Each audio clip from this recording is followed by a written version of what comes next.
यदि ये समझ में आया तो पैसा वरदान है वरना अभिशाप। यदि पैसा वरदान है तो जीवन योग है, पैसा यदि अभिशाप है तो जीवन रोग है। मणिराम नाम का इंसान बड़े सुख में जी रहा था। हर सुबह गर्मा गर्म चाय की प्याली पीता था।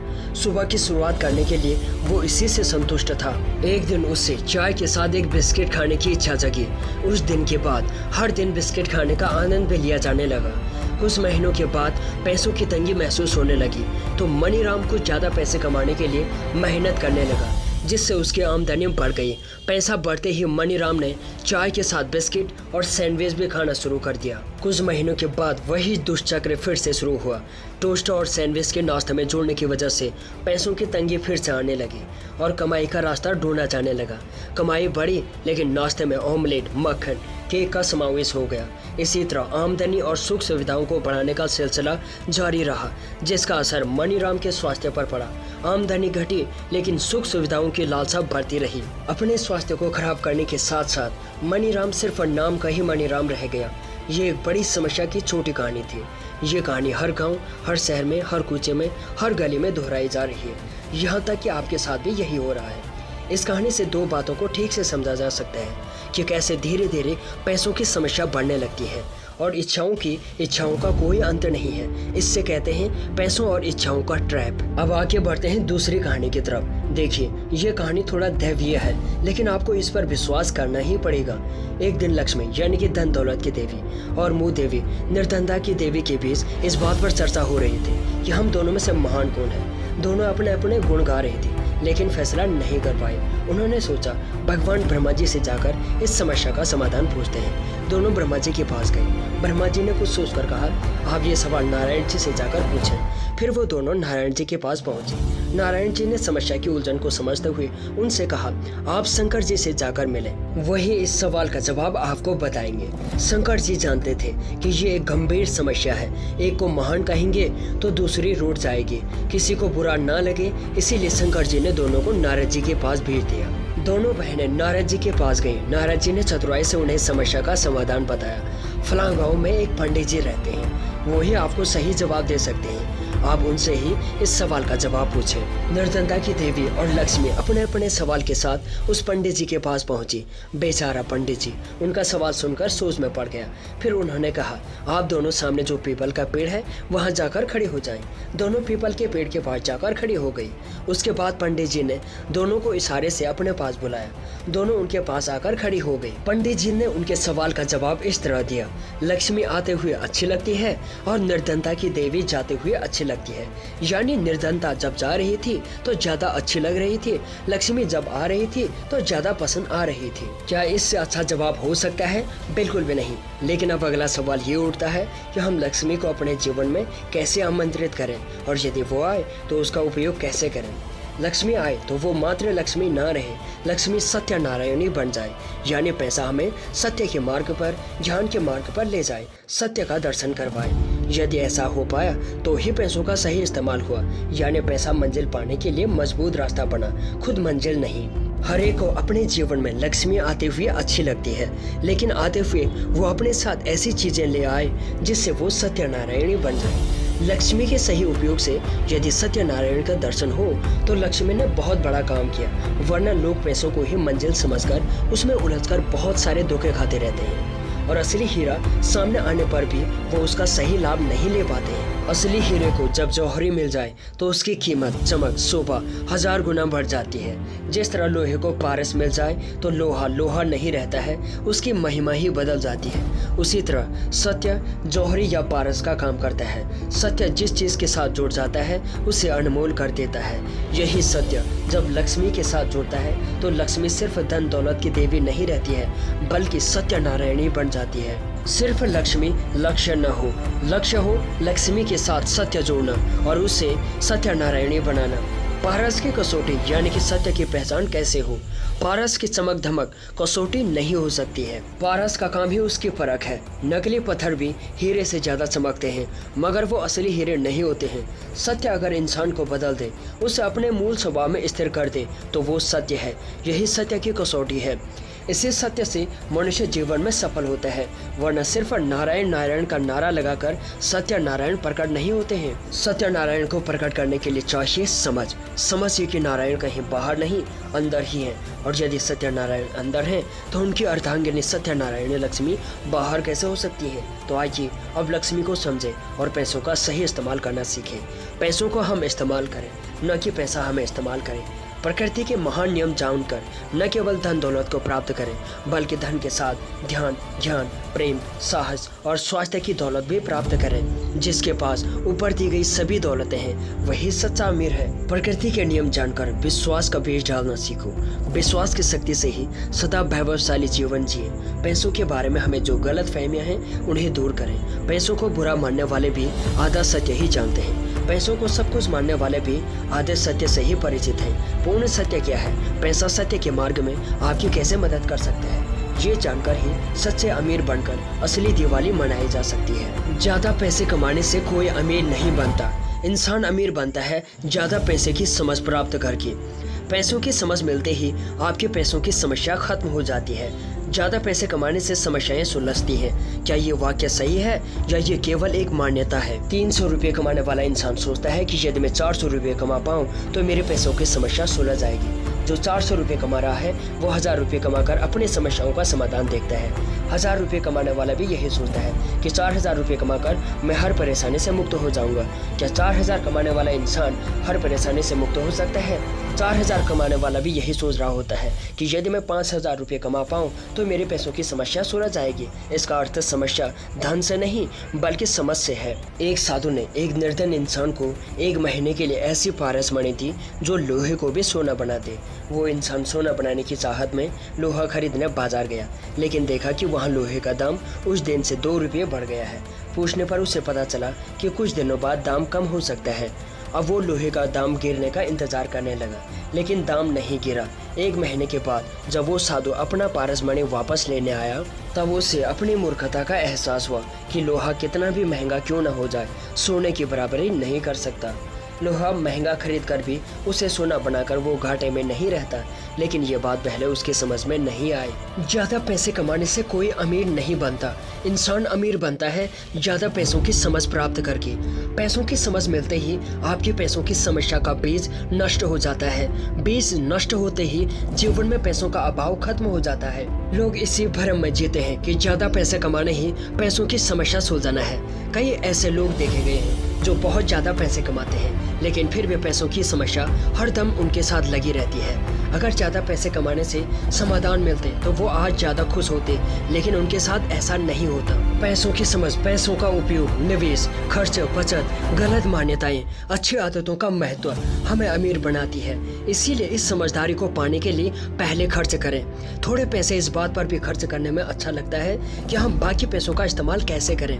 गलत जगह पर खर्च करने की आदत पैसे को टिकने में मदद नहीं करती है। पैसा कमाकर भी वो टिकता नहीं, क्योंकि शरीर को कुछ गलत आदतें लगी हैं। इन आदतों को तोड़कर यदि पैसा इस्तेमाल किया जाए तो पैसा वरदान बनेगा। लापरवाही से पैसे खर्च करना जहाज में बने छोटे छेद के बराबर होती है।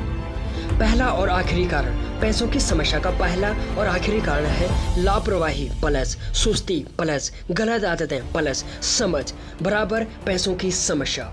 लापरवाही, बेशुमार और लापरवाही से खर्च करने की आदत की वजह से पैसों की समस्या बढ़ती जाती है। जो इंसान किस्मत की पूजा करने की आदत रखता है उसके साथ ये 2 बातें होती हैं। पहला, इंसान अपना धन फिजूल खर्च करके उड़ा देता है, या कंजूस बनकर शाम की तरह धन पर कुंडली मारकर बैठ जाता है। जो इंसान मेहनत की पूजा करने की आदत रखता है उसके साथ ये 2 बातें होती हैं। वो सदा आत्मनिर्भर रहता है। दूसरा, वो हमेशा खुश रहता है। पहले और दूसरे इंसान के जीवन में फर्क साफ दिखाई देता है। इसीलिए मेहनत करने से जी न चुराएं तथा भाग्यशाली बनकर ज्योतिषों और लॉटरी का टिकट ढूंढने में समय बर्बाद ना करें। लॉटरी लगने से इंसान को फिजूल खर्च करने की आदत पड़ जाती है। कुछ समय बाद उसका सारा पैसा खर्च हो जाता है, मगर उसकी इच्छाओं की भूख नहीं मिटती है। इंसान को भूख लगी हो और खाना न मिले तो उसका हाल बेहाल हो जाता है। इच्छाओं की इच्छा यानी कि इच्छाओं की आदत, यही तो दुख का कारण बनती है। पैसा खत्म होने पर वो इंसान इच्छाओं की भूख को नहीं मिटा पाता है, फिर भी उसके अंदर इच्छाएं जागती रहती हैं, उसे सताती रहती हैं। इस तरह उसका जीवन उसके लिए बहुत बड़ा नरक बन जाता है।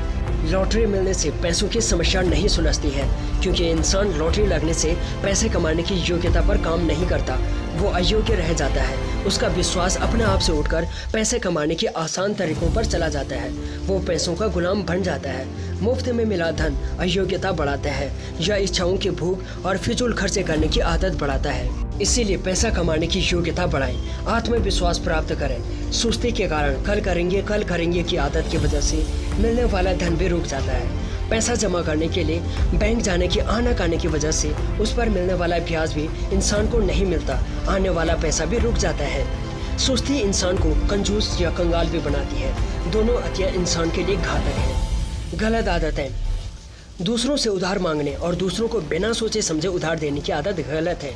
दूसरी गलत आदत है किसी को भी नहीं न कहने की आदत। तीसरी आदत है खरीदारी करते वक्त भाव तोल करने में शर्म महसूस करने की आदत कि मैं यहाँ पर पैसे कम कैसे करवा सकता हूँ या लोग क्या कहेंगे, ये सोचने की वजह से हर बार ज़्यादा पैसे देकर चीज़ें खरीदने की आदत। चौथी आदत है जो भी पैसे मांगे उसे देते रहना, बिना ये जाने कि वाकई उसे इसकी ज़रूरत है या नहीं। पाँचवीं आदत बचत न कर पाना, फिजूल खर्ची करना। छठवीं आदत कर्जदारों की संख्या बढ़ाते रहना। सातवीं आदत पैसे कमाने के आसान तरीकों जैसे लॉटरी, जुआ इत्यादि पर सोचते रहना। मेरी बातें ध्यान से सुनना। यदि किसी ने इस फॉर्मूला यानी कि लापरवाही प्लस सुस्ती प्लस गलत आदतें माइनस समझ बराबर पैसों की समस्या से मुक्ति पाई तो उसकी पैसों की समस्या हमेशा के लिए खत्म हो जाएगी। जो लोग व्यसन युक्त हो जाते हैं, लापरवाही से मुक्त होकर ऊपर उठते हैं, अपनी सुस्ती पर काम करते हैं, तमोगुण मिटाने लगते हैं और पैसों की समझ बढ़ाते हैं, उनकी पैसों की समस्या सुलझ जाती है, वरना लोगों के साथ पैसों की समस्या जिंदगी भर रहती है। आपके साथ ऐसी समस्या ना हो उसके लिए अपने पैसों के 10 हिस्से बनाकर एक हिस्सा बाजू में रखें। उस हिस्से के लिए ऐसा समझें जैसे ये आपका पैसा था ही नहीं, वरना लोग पहले बचत करते हैं और फिर बचत के पैसे पार्टी में उड़ा देते हैं। इस तरह फिजूल खर्च में वो पूरा पैसा गंवा देते हैं। कुछ लोग बचत की शुरुआत तो करते हैं मगर जीवन में कोई खुशी का मौका आते ही उन्हें लगता है कि जोरदार पार्टी होनी चाहिए, ये लाना चाहिए, वो लाना चाहिए। ऐसी पार्टी में वो लोग अपनी पूरी बचत खर्च कर देते हैं। उन्होंने काफ़ी समय से जिन पैसों की बचत की थी, जो पैसे बैंक में रखे थे, उनसे मिले ब्याज से पार्टी कर देते हैं, फिर से अपनी पुरानी अवस्था में लौट आते हैं। लोगों को पता ही नहीं कि समृद्धि का खजाना कैसे खोजा जाता है, कैसे खोदा जाता है। सिर्फ कुछ गलत आदतों की वजह से और पैसों की समझ ना होने की वजह से आपके पास समृद्धि का खजाना बन ही नहीं पाता है। ये समृद्धि का खजाना कुछ आदतें डालकर ही बनाया जा सकता है। इस अध्याय की शुरुआत की कहानी में पारस मिलने पर भी इंसान गरीब ही रहा, कारण वो समझ से वंचित था। कहीं हम पे ये मूर्खता तो नहीं कर रहे हैं? मौत का साधु किसी भी पला सकते हैं और ये पारस यानी कि जीवन ले जा सकता है। इसीलिए पारस का सही इस्तेमाल करना सीखें। आप जो देते हैं उसी से विकास होता है और जो लेते हैं उससे मात्र गुजारा होता है। लापरवाही से पैसे खर्च करना जहाज में बने छोटे छेद के बराबर है जो जहाज को डुबो सकता है। आपने सुना होगा, अभ्यास से इंसान कुशल नहीं बनता बल्कि सही अभ्यास से इंसान प्रवीण बनता है। सच्चे अमीर बनने के लिए जीवन के इस नियम पर सही अभ्यास करें। नियम कहता है आप जिस चीज़ पर ध्यान देंगे वो बढ़ती जाएगी। सबसे पहले आप हर महीने कितने पैसों का ट्रांजैक्शन करते हैं, कितने चीज़ों का मोल भाव करते हैं, उसका हिसाब रखना शुरू करें। आपके हर पैसों का जब तक हिसाब किताब आपके पास नहीं है तब तक आप पैसे को सही दिशा नहीं दे सकते हैं। बिना दिशा के पैसा नहीं रहता है, वो उड़ती चिड़िया बन जाती है जो किसी के हाथ नहीं आती है। अपना आप से सवाल पूछें कि जो पैसे आपके पास आए उनका निश्चित यानी कि एग्जैक्टली क्या हुआ, वो पैसे कहाँ और कैसे कैसे खर्च हुए। इस सवाल के जवाब जो आए उन्हें आप एक कागज़ पर या हो सके तो एक अकाउंट बुक यानी कि डायरी में लिख लें। ये कदम आपको एक नया दृष्टिकोण देगा। आपका पैसा आगे कहाँ जाएगा ये आप निश्चित कर पाएंगे। जैसे इंसान के पास बहुत समय है लेकिन वो हमेशा समय की कमी की बात करता रहता है, कारण उसका समय कहाँ खर्च हो रहा है उसे पता ही नहीं। उसी तरह हर इंसान के पास पैसा आता है लेकिन वो बेहोशी में कहाँ खर्च करता है उसे पता ही नहीं रहता है। समय को खाने वाले कामों को टाइम किलर कहा जाता है, वैसे ही पैसे खाने वाले खर्चों को मनी किलर कहा जाता है। इसीलिए आप इन मनी किलर से बचें। अपने जीवन में जहाँ मनी किलर दिखाई दें उन्हें तुरंत उसी समय समाप्त कर दें। यदि आप सोच रहे हैं कि हिसाब किताब यानी कि अकाउंट से बनाना उन लोगों को आवश्यक है जो इनकम टैक्स भरते हैं या बड़े बड़े व्यापार करते हैं, तो ये आपकी गलत मान्यता है। हर इंसान को अपने पास आने और जाने वाली वस्तुओं की खबर होनी चाहिए ताकि वक्त पड़ने पर तुरंत डिसीजन लिया जा सके। दूसरा इम्पोर्टेंट पॉइंट है खुद का ध्यान रखना। आप अपना पैसा दुकानदार, कपड़े वाले, लाइट बिल के लिए, दूध देने वाले और न्यूज़पेपर वाले को देते हैं। इन ज़रूरतों के लिए सभी लोग पैसा खर्च करते ही हैं, मगर आप कभी अपने आप को पैसा नहीं दे पाते हैं। आपको कभी ऐसा विचार नहीं आता है कि अपने आप को भी पैसा देना चाहिए। जैसे आप बाकी लोगों को प्रेम देते हैं मगर खुद को प्रेम नहीं देते हैं, सभी को समय देते हैं मगर खुद के लिए समय नहीं निकाल पाते हैं, सभी की तरफ ध्यान देते हैं मगर अपनी तरफ कभी ध्यान नहीं दे पाते हैं। इस गलती की वजह से आपका वो विकास नहीं हो पाता है जो आपको पैसा, प्रेम और ध्यान देने से होता है। समृद्धि के महावृक्ष का एक बीज। आपको ये नियम बनाना है कि अगर आपके पास 10,000 रुपये आए तो कहें कि मेरे पास सिर्फ 9,000 रुपये आए। उस 10,000 रुपये में से 1,000 रुपये आपके लिए समृद्धि का बीज है। जब आप ये रहस्य समझेंगे तभी आप समृद्धि का महावृक्ष बना पाएंगे। उस पेड़ की छाया में चैन की नींद सो पाएंगे। बजट आपका रक्षा मंत्री है। अगर आपने अपने लिए बजट नहीं बनाया तो देखेंगे कि पैसा आते ही आप चाहत की चीज़ें खरीदने लगेंगे, जैसे जैकेट, सैंडल, लिपस्टिक, पाउडर इत्यादि। आप बिना कारण के पैसे खर्च कर देते हैं। लोगों को पता ही नहीं चलता कि उनका पैसा कहाँ जाता है। लोग कहते हैं हम कमाते तो खूब हैं मगर पैसा कहाँ खर्च हो जाता है हमें ये समझ में ही नहीं आता है। यदि आप अपना बजट लिखित रूप में बनाएं तो आपको अपने फिजूल खर्ची, लापरवाही और मूर्खता का पता चलेगा। बजट के विषय पर हम सभी सजग नहीं रहते हैं। बजट बनाने पर आप देखेंगे कि सभी जरूरी कार्य होने के पश्चात आपकी बचत भी हो रही है। इसके अतिरिक्त आप जो भी दान पुण्य का काम करना चाहते थे और विश्वास का बीज डालना चाहते थे वो भी पूरे हो रहे हैं। आपकी जायदाद, आपके पास कितने पैसे हैं, इससे आपको कोई फर्क नहीं पड़ेगा, फिर वो 10,000 हो या 100 रुपये। आपके पास 100 रुपये भी हैं तो भी उसके 10 हिस्से करो और उसमें से 10 रुपया खुद को दो। उन 10 रुपयों के लिए आप कह सकते हैं कि ये मेरी जायदाद है, ये मेरी समृद्धि का खजाना है। ऐसा न कहें कि 10 रुपये का क्या खजाना, उसे खजाना ये नाम भी कैसे दें। ऐसा लगने के बावजूद भी उन 10 रुपये को खजाना ही कहें, क्योंकि यही पैसे समृद्धि के वृक्ष का बीज है। इनसे ही आगे का रास्ता खुलेगा। लोग ये आदत नहीं डाल पाते हैं या उनके माता पिता से उन्हें ये आदत नहीं मिलती है, इसीलिए वो हमेशा पैसों की तंगी महसूस करते हैं। और आप जल्द से जल्द ये रहस्य जानने के बाद समृद्धि का महावृक्ष बना सकते हैं। दो बिजनेसमैन मिलते हैं तो वो आपस में बिजनेस की बातें करते हैं। उनका बिजनेस कितना भी अच्छा क्यों ना हो, वो यही कहते फिरते हैं कि कुछ तो ऊपर नीचे हो रहा है, मंदी चल रही है। आजकल व्यापार में वो मजा नहीं रहा जो पहले हुआ करता था। इस सोच के कारण व्यापार में हर तरफ मंदी की व्यवस्था बढ़ती रहती है। अच्छा व्यापार होने के बाद भी लोगों की जुबान से सब बढ़िया चल रहा है नहीं निकलता है। उन्हें ये डर रहता है कि कहीं बढ़िया कहने से उनके व्यापार को नजर न लग जाए। लोग ये नहीं जानते हैं कि हम जो शब्द कहते रहते हैं वो हमारे अंदर वैसे ही भावनाएं धीरे धीरे तैयार करते रहते हैं। अच्छी भावनाएं पैसों को हमारे जीवन में आकर्षित करती हैं। निराशा और पैसों के प्रति चिंता की भावनाएं पैसों को आपके जीवन से दूर ले जाती हैं। आज के बाद आपके सामने कोई कहे कि काम नहीं है, मंदी है, तो आप उससे वहीं पर रोक दें। उससे कहें मंदी का कारण आपका ये विचार हो सकता है और आपका नया विचार इससे दूर कर सकता है।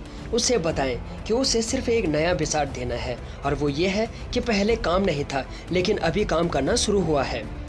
पहले मंदी थी लेकिन अब व्यापार खुल रहा है। पहले स्वास्थ्य ठीक नहीं था लेकिन अब तबीयत ठीक हो रही है। सामने वाला ये बात माने या ना माने, आप तो इस बात को गांठ बांध लो। मेरी बात ध्यान से सुनना। कुछ लोग पैसों के मालिक होते हैं और कुछ लोगों का पैसा मालिक होता है। बस यही विचार क्रांति लाएगा। अगर आपने चाहा तो ये विचार पूरे जगत में सिर्फ एक ही दिन में पहुंच सकता है। ये विचार हर एक तक पहुंचाने की शुरुआत आप ही करें। आप जिसे ये विचार देंगे उससे भी कहें कि वो भी यही विचार बाकी लोगों तक पहुंचाए। पैसों को न ही भगवान माने और न ही शैतान, न ही उसे फिजूल खर्च करें और न ही उसे दबा कर रखें, न ही उसे दूर भागें बल्कि जागें। हर इंसान पैसों के बारे में किसी न किसी भ्रम में लगा हुआ है और ये भ्रम यकीन में बदलता है और यकीन हकीकत में बदलता है और हकीकत समस्या में बदलती है। पैसों के बारे में सोचने वाले लोग 3 तरह के भ्रम में जीते हैं। पहला भ्रम है पैसों को ही सब कुछ मानते हैं। कुछ लोग पैसों को ही सब कुछ मानते हैं, इसीलिए उसे दबाकर छिपाकर रखना पसंद करते हैं। ऐसे लोगों के लिए पैसा ही सब कुछ होता है। वो पैसों को ही ईश्वर समझते हैं। उनके लिए रिश्तों नातों का कोई मोल नहीं रह जाता है। दो मित्र टेलीफोन पर आपस में बातें कर रहे थे और बातों बातों में पहला मित्र दूसरे मित्र से कहता है, मुझे 500 की ज़रूरत है। दूसरा मित्र तुरंत कहता है, टेलीफोन की लाइन ख़राब हो गई है, मुझे कुछ सुनाई नहीं दे रहा है। फिर पहला मित्र आवाज़ बढ़ाकर जोर से कहता है, मुझे 500 की ज़रूरत है। दूसरा मित्र फिर भी कहता है, तुम क्या कह रहे हो, मुझे कुछ सुनाई नहीं दे रहा है, शायद फ़ोन में कुछ गड़बड़ी हो गई है। टेलीफोन ऑपरेटर ने उनकी बातें सुनकर कहा, भाई साहब मुझे तो सब कुछ ठीक ठाक सुनाई दे रहा है। तो दूसरे मित्र ने उससे कहा, यदि तुम्हें सुनाई दे रहा है तो तुम उसे 500 दे दो। ऑपरेटर चुप पड़ गया। इस तरह जब देने की बात होती है तो सुनाई देना बंद हो जाता है और जब लेने की बात होती है तो सब कुछ सुनाई देता है। ऐसे लोग पैसों के अलावा और कुछ सुनना ही पसंद नहीं करते हैं, मगर ये लोग नहीं जानते हैं कि जिस पैसे को वो दबा कर रखते हैं एक दिन वही पैसा उनकी मौत का कारण बन सकता है। किसी की लॉटरी लगी हो और पैसों के लालच में लुटेरों ने उसी रात उसकी हत्या कर दी हो, ये घटना अच्छी हुई या बुरी? किसी की लॉटरी लगी थी, ये कितना अच्छा सुगुन हो सकता था, मगर लॉटरी ही उसके लिए मौत का कारण बन गई, ये कितना बुरा है। पैसों को छिपाने वाले लोग कंजूस होते हैं, उनकी सारी विचार शक्ति और बुद्धि गलत मार्ग को खोजने में लगी रहती है। ऐसे लोग पैसों के मामले में बहुत सजग होते हैं, परंतु वो अपनी बुद्धि का इस्तेमाल गलत दिशा में करते हैं। एक कंजूस इंसान जब सुबह उठा तो उसने देखा कि उसकी पत्नी की मृत्यु हो चुकी है, तो वो सबसे पहले रसोई में दौड़ते हुए गया और नौकर से कहा, आज एक ही इंसान का नाश्ता बनाना। यानी उससे पहले यही विचार आया कि कहीं दो लोगों का नाश्ता न बन जाए, वरना एक नाश्ता बेकार हो जाएगा। पैसा बचाने के लिए उस इंसान का दिमाग कितना तेज चला, लेकिन ये गलत दिशा थी। एक इंसान केला खरीदने जाता है, वो दुकानदार से पूछता है, 2 केले के कितने पैसे हुए? दुकानदार जवाब देता है 75 पैसे। वो इंसान फिर पूछता है, 2 केले के 75 पैसे, ठीक है, अगर एक ही लिया तो? दुकानदार ने कहा 40 पैसे।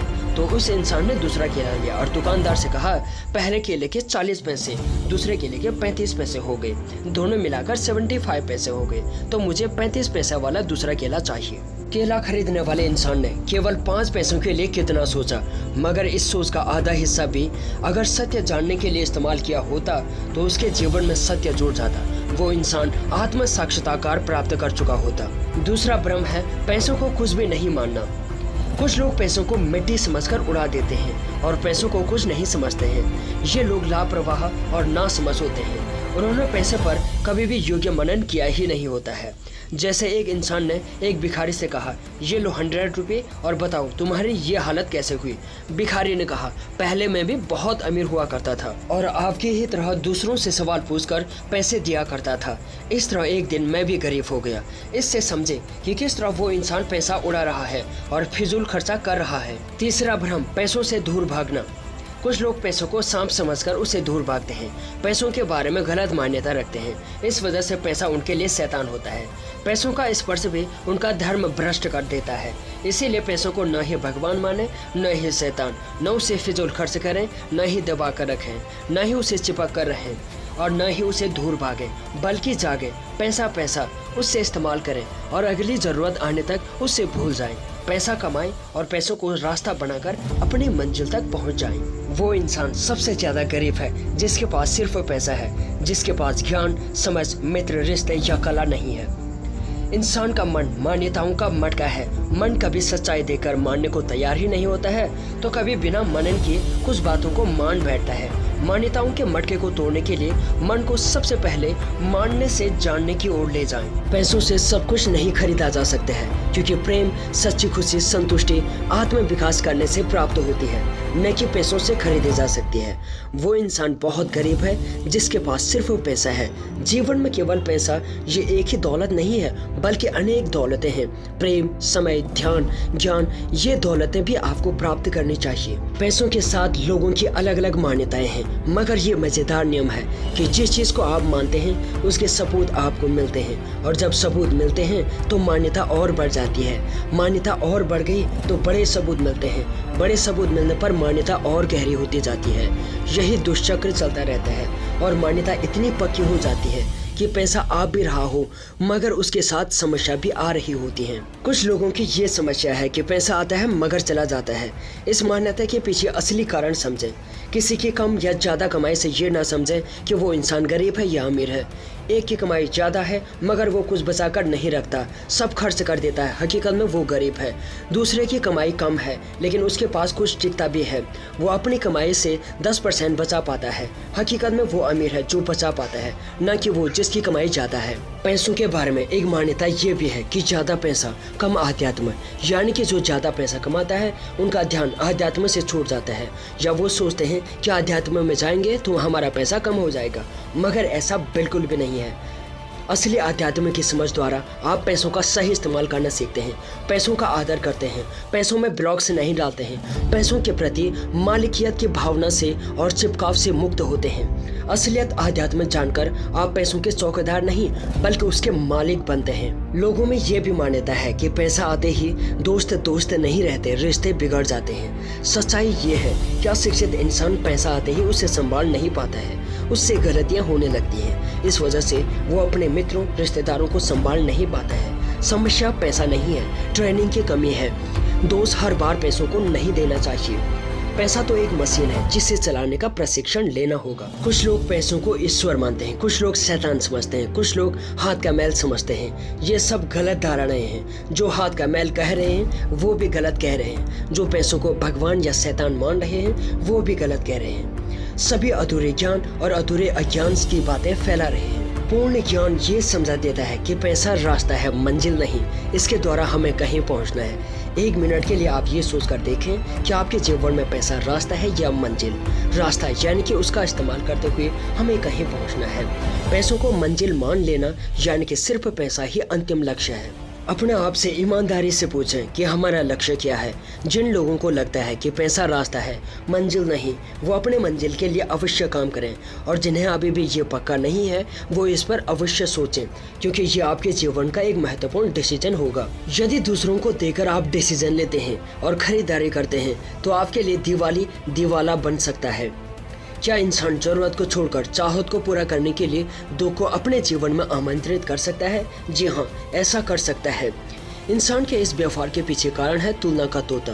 तुलना का ये तोता लगातार इंसान के अंदर ये कहता रहता है, सामने वाले के पास जो है उससे कम मेरे पास क्यों है। लोग केवल तुलना की वजह से दूसरों के पास कुछ चीजें देकर स्वयं के लिए वो चीजें खरीदते हैं जिनकी उन्हें आवश्यकता भी नहीं होती है।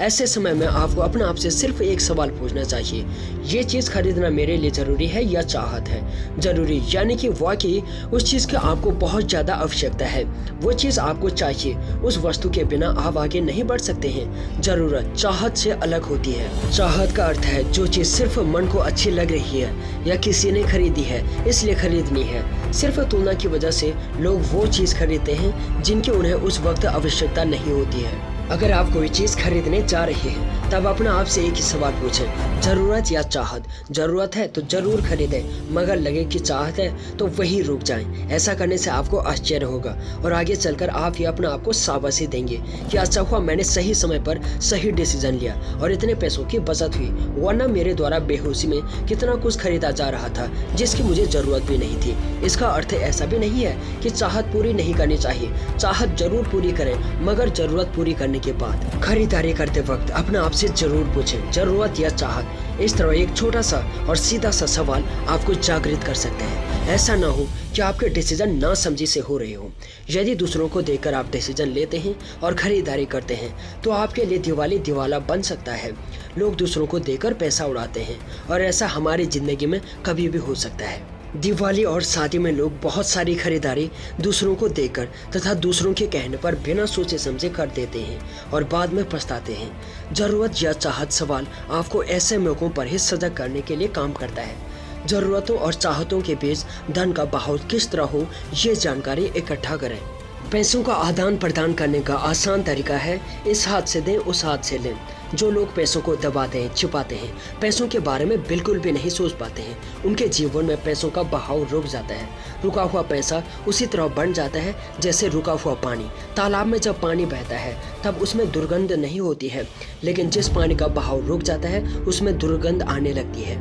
पैसा जब बहता है तो वो ताज़ा और फ्रेश होता है। पैसों का बहाव होना यानी सिर्फ खर्चा होना नहीं, बल्कि ऐसी जगह पर खर्च हो जहां से वो बढ़कर आए और ऐसी वस्तुएं लाएं जो विकास का कारण बने। विकास के साथ पैसा अपना आप बढ़ने लगता है। ऐसा हो तो बहाव सीधा चक्रपूर्ण होता है। इसका अर्थ ये भी ना सोचें कि पैसों का बहाव होना यानी जो पैसा चला गया वो वापस ही नहीं आएगा, बल्कि वो वापस कई गुना बढ़कर आएगा।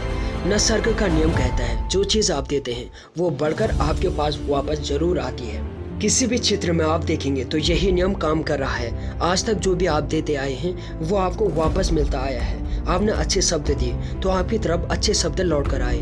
आपने दूसरों को जो प्रेम दिया वो आपको वापस मिला। आपने किसी की मदद की तो आपको भी मदद मिली। आपने किसी के लिए प्रार्थना की तो उसका फल आपको भी मिला। किसी ने आपको गाली दी, उससे भी गाली ही मिली। पैसा कमाने के लिए मेहनत से भागे नहीं, बल्कि जागे। हर चीज़ आपके पास आ रही है। पहले आप उन चीज़ों को लेने के लिए सजग नहीं थे, इसीलिए वो चीज़ें आपके पास नहीं पहुंच रही थी। अब उन चीज़ों को प्राप्त करने के लिए जागें और अपना आलस मिटाएं। जब आप जागेंगे तब आपको पता चलेगा कि छोटी छोटी बातों की ओर हमने कभी भी ध्यान दिया ही नहीं, इसीलिए पैसों की समस्या हमेशा बनी रही। अब अगर इन नियमों का पालन करेंगे, जैसा कि बजट बनाना, अपने लिए एक हिस्सा रखना, जरूरत और चाहत का सवाल पूछना, पैसों के बहाव के नियम का पालन करना, तो आपके पैसों की समस्या दूर हो जाएगी। पैसों का बहाव किस तरह असरदार साबित होता है यह आपको अभी पता नहीं है। एक बाजार में अलग अलग तरह की दुकानें हैं। हर दिन दुकानदार अपने अपने दुकान पर सही समय पर आकर बैठते हैं। एक दिन एक भी ग्राहक उस बाजार में नहीं आया। सारे लोग एक दूसरे के मुंह ताकते रहे, क्या करें क्या ना करें। किसी को कुछ भी नहीं सूझ रहा था। तभी अचानक एक दुकानदार के मन में विचार आया। वो उठकर दूसरी दुकान पर गया। वहाँ उसने अपने लिए कोई चीज़ खरीद ली। दूसरे दुकान का बिजनेस हो गया। जिसका बिजनेस हुआ उसने सोचा क्यों ना मैं भी अपने घर के लिए कोई चीज़ खरीद लूँ। वो किसी और दुकान के पास गया और कोई चीज़ खरीद ली। इस तरह सभी दुकानदारों ने एक दूसरे की दुकान पर जाकर खरीदारी की, बिना किसी ग्राहक के भी। सिर्फ पैसों के बहाव के कारण एक दूसरे के साथ पैसे मिलना और पैसे देना, ये बहुत खुशनुमा माहौल बना। जिस समाज में पैसा रुक जाता है वो आगे नहीं बढ़ पाता है। जिस समाज में पैसा बहता है यानी कि सर्कुलेट होता है, वो समाज विकास करता है। जो लोग ये नियम जानते हैं वही पैसों का सही इस्तेमाल करते हैं। जो लोग ये नहीं जानते हैं वो जीवन भर डर के मारे पैसों के चौकीदार बने रहते हैं। रक्त और पैसा एक समान ही है, दोनों बहते रहना चाहिए। जो दे सकता है वो मालिक है, जो नहीं दे सकता है वो चौकीदार का काम करता है। कुछ लोग पैसों के मालिक होते हैं और कुछ लोगों का पैसा मालिक होता है। एक बैल को रस्से से बांधकर ले जाने वाला इंसान बैल का मालिक है या बैल उसका मालिक है, इसका पता यदि लगाना हो तो रस्सी को काट कर देखें कौन किसके पीछे भागता है। बैल इंसान के पीछे भागता है या इंसान बैल के पीछे। एक राज्य के राजा ने जब ये खबर सुनी कि राज्य में एक महाकंजूस रहता है तो राजा ने ऐलान करवाया कि सबसे बड़े कंजूस को इनाम दिया जाएगा। इनाम में सबसे बड़े कंजूस को राजा की आधी दौलत दी जाएगी। उस महाकंजूस ने भी इस प्रतियोगिता में भाग लिया और वो जीत लिया। राजा ने उसे बुलाकर बताया कि आज से मेरी आधी दौलत तुम्हारी। तुम राज्य का इतना बड़ा खजाना घर पर क्यों ले जाते हो? तुम्हें उसे रखने के लिए नई जगह बनानी पड़ेगी जिसमें काफ़ी खर्चा होगा। तुम अपनी सारी दौलत ले आओ और उसे राज्य के खजाने के साथ रख दो और तुम ही इससे संभालो। मेरी जो भी आधी दौलत है उसमें से जब जब मुझे ज़रूरत होगी मैं ले लूँगा। तुम्हें बना बनाया खजाने का स्थान मिल जाएगा। वो इंसान बड़ा खुश हुआ। उसने राजा के खजाने के साथ अपनी दौलत भी लाकर रख दी। मंत्री ने राजा से पूछा, आपने ऐसा क्यों किया? आपने पूरा खजाना ही उसे दे दिया। तब राजा ने भेद खोला, हाँ, हमें जब भी ज़रूरत पड़ेगी हम अपने आधे खजाने से लेते जाएंगे। वैसे भी ये इंसान और कितने साल जीने वाला। हमें अच्छे चौकीदार की भी ज़रूरत है जिसके लिए ये इंसान बिल्कुल परफेक्ट है। वो बिल्कुल भी 1 रुपया खर्च नहीं करेगा। तुम्हें ऐसा लगता है कि हमने उसे आधा खजाना दे दिया, मगर ऐसा बिल्कुल भी नहीं है। हमें मुफ्त में चौकीदार मिल गया जिससे तनख्वाह देने की ज़रूरत भी नहीं है, वरना खजाने की चौकीदारी के लिए चौकीदार को तनख्वाह देनी पड़ती और उस पर भी किसी को चौकीदारी करनी पड़ेगी कि कहीं उसकी नीयत खराब तो नहीं है। यहाँ तो नीयत भी अच्छी है और बेचारा रात भर जागता रहता है, उठकर बीच बीच में देखता रहता है कि कहीं कोई चोर तो नहीं आया। मुफ्त में इतना अच्छा चौकीदार हमें मिल गया। इस कहानी से समझें कि जो मालिक होता है वही दे सकता है। चौकीदार सिर्फ चौकीदारी ही करता है। जैसे आपको किसी ने अमानत के तौर पर पेन दिया हो तो वो पेन आप किसी और को नहीं दे सकते हैं क्योंकि आप उसके मालिक नहीं हैं। आपका पेन हो तो आप दे सकते हैं, क्योंकि आप उसके मालिक नहीं तो आप नहीं दे सकते हैं। जो दे सकता है वो मालिक है, जो नहीं दे सकता है वो चौकीदार का काम ही करता रहेगा।